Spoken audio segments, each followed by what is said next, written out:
ឡងសំលឹងតើខាងរឿងអ្វីបានជាស្រី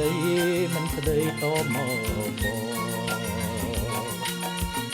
ឲ្យដួងចិនរឿនរិនចំបាយរែងសមោតើមានបំណងយ៉ាងណាអងវលន់តួគូណាស់ប្រណីឬសំដីគ្មានន័យគ្មានខ្លឹមសារឬមួយនួនឡងខ្លាចបងព្រួលប្រា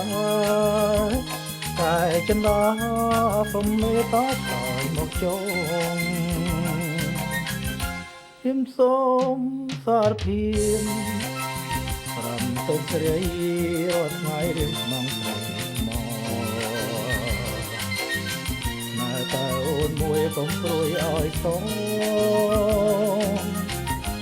រៀមមិនដងដៃចោលទេ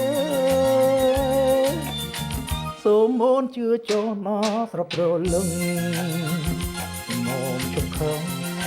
រុំពឹងចិនខ្នាន់គ្នាឲ្យធ្វើមកព្រាមរៀមនឹងក្នុងធ្នមលំបំពេលលែងឲ្យមានស្នេហ៍អន់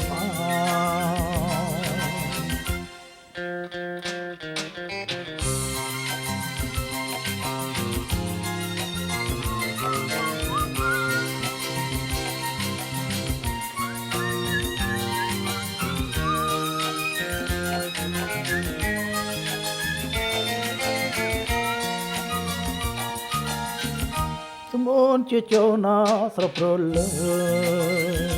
មកទុកខឹងរុំពឹងកិនខ្នាន់គ្នា